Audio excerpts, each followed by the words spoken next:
Ngiyajabula nalamhla ukuthi besingahlanganyela eqinisweni lelivi laNkulunkulu ngoba uNkulunkulu nguye lodale tonke tintfo, nguye lomise tintfo time lathi khona, nguye lobambe tonke tintfo. So nguye kuphela longasiniketa umqondo ngempilo yethu nangekwendeka kwetintfo. Nguye kuphela lokuposition yekusiniketa i-direction ukuthi mangabe nila empilweni kufuna ukuthi niphume kanjani.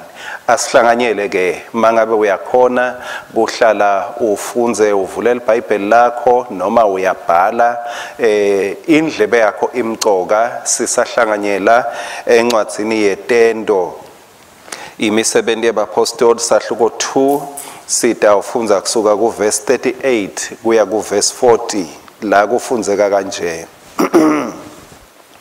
Petru wabaphendvula wathi, phendvukani nibhajatiswe nonke ngamunye ngamunye egameni la Jesu Kristu kuze nithethelelwe tono tenu nemukeliswe nesipho lesingumoya longcwele. Verse 39. Ngobe sethembiso saNkulunkulu senu nesebantwabenu kanye nabo bonke labakhashane lona lo yawubitwa uNkulunkulu inkosi yethu ukuthi ete kuye. Verse 40. Petro wafakaza kubo abancenga ngemavi lamanyenti athi, tisinziseni kulesitukulwane lesiphambene. Nangemagama lanesihloko sami lengifisa uwadwebele, tisinziseni kulesitukulwane lesiphambene. Umlayeto wami unalesihloko lesithi tisinzise wena, save yourself. Ikakhulu kunasitukulwane kulesikhathi lesi. Tisinzise wena. Leliqiniso ngazuthi liphambana nemfundiso yelibhayibheli. Encwadzini ya Timothy wesibili sahluko ngathi wekuqala sahluko sesibili verse 5 lapho likhuluma ngokuthi munye umlamleli, munye umsinzisi, likhulume ukuthi umuntu nguKristu Jesu. Bese la sifunza khona nalesihloko lesikhuluma ngekuthi tisinzise wena. Uyabona ngazuthi vele sekuyaphambana naleliqiniso lekuthi munye umsinzisi. Wena ucabangani nje mangabe iBhayibheli lithi asitisinzise kani phela munye umsinzisi, yini lefika engqondweni yakho? Mina ngifuna silandzele lo mqondo waleligama la save, lekusinzisa. Leli gama ngekuchazeka kwalo generally likhuluma ngekususwa engotini ubekwe la kuphephe khona. Lisho ukuthi mangabe bekusha indlu bese uyaphuma uyabaleka uya la kuphephe khona, lokho kusho kusinza. Singathi hey usinzile. Noma Jesu akusinzisile ngekuthi ukususile elulakeni, ukususile esihogweni, wakubeka ekuphileni. Kepha mangabe sekuchamuka itruck iconza kuwe usemgwaqweni, ngeke uma uthi ha Jesu mina ungisinzisile, kufuneka bese uyatisinzisa ngoba lokhu yingoti awusicovered kule nsinziso loyitholile kuJesu makuchamuka itruck. Ngula khona ke leli gama lekusinzisa ngifuna silibuke kanjalo. Kepha nje uma singabuka la Petro uthi tisinziseni kulesitukulwane lesiphambene. Lamanye mahumusho abeka ukuthi lesitukulwane sisigwegwe, lesitukulwane siphambene. Petru beka mema labantu beka bashumayela ukuthi abaticaphele emicondweni lekhulunywa abantu ikakhulu baFarisi baSadusi lephika liciniso ngaJesu. Bekathi abatisinzise, bekathi abatisuse bona, abatikhweshise, bangahambisani nemicondo, bangabi influenced ngemicondo lebeyingakhulumi liqiniso ngekuthi Jesu ungumsindisi. Bekathi abatikhokhe emaplaneni etinhlelweni letiphika liqiniso lekuthi Jesu ungubani. Situkulwane saPetro singaba nako kufanana nesethu lamhla, kepha kunalokunye lengifisa sikubuke lokungathi kunekwehluka. Yebo kungafanana, kepha kukhona lokulengifisa sigcizelele kuko kuze site ubona ukuthi masithi tisinzise wena sisho ini. La encwadzini ya Timotheu wesibili sahluko 3 kunetinto letibalwako lapho kusuka ku verse 1. Khumbula naku emalangeni ekugcina kuyawufika tikhathi letimatima. Na Petro wakhuluma ngemalanga ekugcina. Petro la kusahluko 2 bekakhuluma ngekuthi kuyawuthululelwa moya longcwele. Kepha ekuchubekeni kwemalanga sekuthiwa ngetikhathi tekugcina kutaba tikhathi letimatima. Kusho ukuthi there is progress, letikhathi atifanani. Petru khuluma tikhathi tekugcina kutama longcwele, sewuphinze Paula uthi etikhathini tekugcina ke kutaba netikhathi letimatima. Ngito ke letikhathi lengifisa sinakisise tinto lekumele sitisinzise kuto etikhathini tekugcina. Lithi ke ku verse 2, bantu bayawuba ngilabatithandzako, bantu batawuthandza imali, bantu batawutigcaba, bantu batigabatise, bantu balulate uNkulunkulu ngenhlamba, bantu bayawuba ngilabangabalaleli batali babo, a rebellious generation, bangabongi, babete bungcwele. Alisho ukuthi babete lisondvo, kepha batawubate bungcwele. Verse 3, babete luthando, bangathethelelani.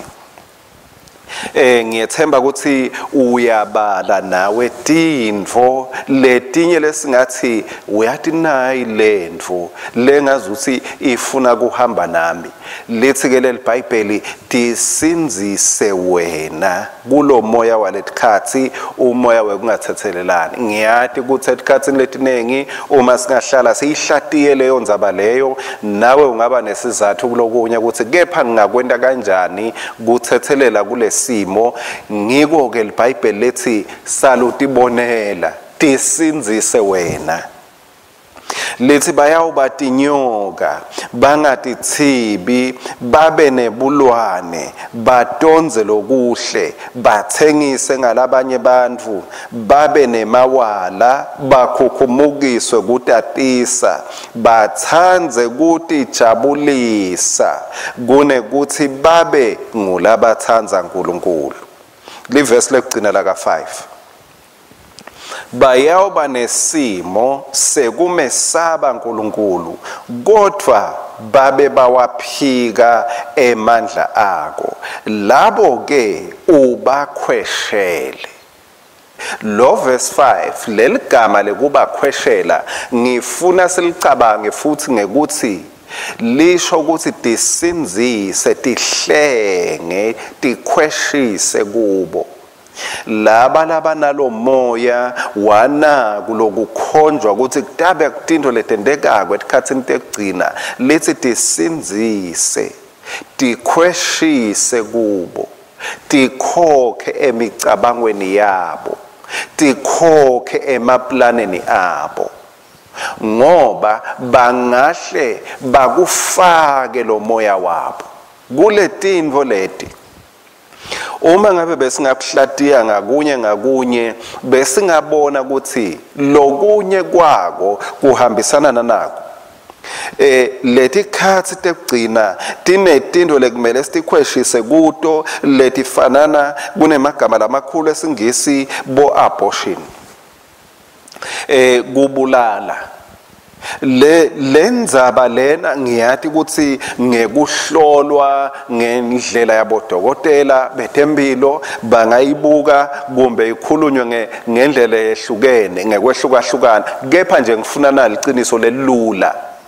Kubulala noma ngabe kuchamuka kusilungu noma ngabe kuchamuka kungumoya wetikhathi, ngoba nanemithetho leminye ihambe iyaceka noma ihambe iyashicilela ukuthi lokhu kungentiwa. Uyati ukuthi nawe ungafuna kuhambisana naleli gagazi laletikhathi, utikhanze nawe ungena uve ngathi hayi ungaphila kahle vele ngetinto letifaka ekhathi bo abortion. Kungakho ke iBhayibheli lithi tisinzise wena, tihlenge wena, tikhokhe wena kule mimoya le. Kungalaleli batali kuthathana kwebantfu bebulili labafana nako. Letinto letinye vele tishicilelwe kulabanye bohulumende emhlabeni, tivumelekile kulabanye bohulumende emhlabeni. LiBhayibheli lithi wena nami asiticaphele thine. Kunetinto lesitawusitwa nguhulumende, kunetinto lesitawusitwa lisondvo, kepha kunetinto lekumele ukuthi wena utisite wena, uticaphele wena. Ngifuna ke sinake naku ke futhi encwadzini yeTaga sahluko 6 uyabona letikhathi leti kunendvo lenye lesinyonyobelako, kuhlupheka kweswela, yindlala, buphuya. Lapha ke ngifuna kugoba umlomo ke kulamaminishana ami. Encwadzini yeTaga sahluko 6 ngila ngifuna sibone khona liBhayibheli lithi hamba ufunze envuthwaneni wena vilanzini kuthi iphila njani khona ute uhlakanipha. Verse 7 lite tintuthwane tite sikhulu noma indvuna noma umbusi, kodwa kudla kwato tikubutsa ehlobo tikulondolote ngesikhathi sekuvuna. Futhi lokuhle ngentuthwane kude loke waya ejele wayoyimangalela ukuthi intuthwane ngiyikhanza ithatha kudla kwami. LiBhayibheli lithi asihambe siye ufunze entuthwaneni, kusho ukuthi singatithola tintfo ngaphandle kwekuganga, ngoba intuthwane iyatithola tintfo kepha kude loke wakhala wathi ngikhanza sinkwa sami sithethwe tintuthwane. Yebo ungatikhanza kumbe tihlephuhlephula bese sewuyasiyekela, kepha nje ativami kukucedzela kude la ungathi mangalela khona. Verse number 9 wena vilanzini uyawulala embhedzeni kuthi mate kube ngunini. Nango lo poison lengifisa sicaphele kuthi singatikhanzi. Leli verse likhuluma nganaku lengifisa singatikhanzi sikuko. Verse 10 ukhuluma uthi kulalalala kancane, kwedelatela kancane, kugoqogocota tandla kancane, kuphumula kancane. Uyeva konke kuvakala ngathi kulula ngoba ulala kancane, wedela kancane, ugocota tandla kancane, uphumula kancane, kepha kancane walamuhla nakusasa mawuta ukwenda lokhu uthi kuncane kuyawugcina sekukhulu sekuthethe umnyaka wonke zoluphumula. Verse number 11 kodwa buphuya nayo ke lenkinga. Lapho ekulalaleni kancane usuke ulalela nasi sivakashi buphuya lithi butawufika kuwe bukunyonyobele njengelisela. Lifika nini ke lisela? Esikhathini liningi vele lisela lifika umvalele. Nelisela lebuphuya ligadze lokulalala kwakho kancane. ligadze leso sikhathi sakho ngesikhathi uphike kuphumula ngesikhathi uphike kuba ngathi ayikho idirection. LiBhayibheli ke lesihloko sami sithi disinzise wena ebuphuyeni. uNkulunkulu ukusindisile vela uYesu ogwini mangabe uphendvukile na kanjani lizulu lakho kepha maye kuyawuba buhlungu kuhamba uluphuya. Ngoba leliBhayibheli liyasinika umcabango ukuthi singatisinzisa kanjani. Singatisindisa kanjani? Kungendeka sibazalwane kumbe ngingumfundisi ngithi hayi buya utawutithola into takho utawuthola imali utawuthola lokhu naloku ngemthandazo kuphela bese uyahamba uyawulala. Nani ngeke noma ungathandazelwa ngilobuya ngesheya kwetilwandle ngeke kukhiphe ebuphuyeni ngemthandazo as long ulala wetelatela ugocota tandla uphumula siphelane ngeke uphume ephuyeni. Lethi liBhayibheli buphuya buya kunyonyobela noma ungaze ubuthandazele ngetilimi ngeke uphunyule. Lisho njalo livile lenkosi lithi buphuya nekweswela kukuhlasele njengesihlupheki. Buphuya nekweswela kukuhlasele njengesihlupheki. Nasi sifo lengifisa utiphephise kuso, sifo lesikhulu lesedlula COVID-19, sifo sebuphuya, sifo sebuvila. Buvila bubanga ukuthi ube luphuya mangabe uguliswa kuvilapha utoba luphuya. Akunenzaba ukuthi kungaba khona kuvaleleka njengaloku ubona imisebenzi yaphela emabhizinisi ayawa lamanye labanye baphelelwa imisebenzi lokwana lokwa. Kepha liBhayibheli alisho ukuthi kutawuphela imisebenzi bese abantu bayaphuya, alisho ukuthi kutawuvalwa emabhizinisi bese abantu bayaphuya, kepha lithi umuntu lotawuba livila utawuphuya. Selithini ke umjovo wakhona njengaloku sivile siva ukuthi kufunwa umjovo kutholwe umjovo ivaccine letawusilapha noma isivikele emkhuhlaneni lomkhulu. Ngiyajabula ukuthi liBhayibheli linayo ivaccine lengenda ukuthi ungabanjwa buphuya, ungatisinzisa ungasinza ephuyeni. Kanjani? Liyasho lithi hamba ufunze. Uma ngabe ngingaphoza lapho nje lithi hamba ufunze. Mangabe kukhona lokungakusinzisa kulomhlaba kufunza lwati. Simanga ke lo munye uthi mfundisi ngiapplyile abakangithathi ngiapplyile bangithethe anginamali. Kunel college lamahala lengilithole eBhayibhelini li college la kaNtuthwane. Hamba ufunze eNtuthwaneni College of Wisdom. Ngathi ngiyazivula lesikolwa seNtuthwane School. Hamba ufunze eNtuthwaneni. uNkulunkulu eyonebakithi uNkulunkulu lona enhlakanipho yonke lona elwati lonke akasho ukuthi hamba ufunze uhlale emthabeni wethwana ngiyabe ngikhuluma inhlakanipho yami kuwe. Uthi uNkulunkulu uyayibona intuthwane hamba uhlale phansi uthathe ama notes ufunze. Ufunzani? Funza eNtuthwaneni College utayibona intuthwane iphike kuhamba hamba ayihlali ayiphumuli ayigoca goca itandla ayilalalali utayikhanza ihamba hamba endleleni. Futhi lapho lesifundo nje sekuqala lesi sibonako kulokuhamba hamba kwayo sifunza ukuthi ine focus. Hamba ufunze eNtuthwaneni. Intuthwane ine focus. Intuthwane ine direction. Intuthwane iyathi ukuthi ngiyaphi. Intuthwane angeke ukhanze seyikhwetshwa ngilabanye lapha seyimile lapha kuyawushona langa. Intuthwane ingathi ngihamba ngishona le ngihamba ngishona khona.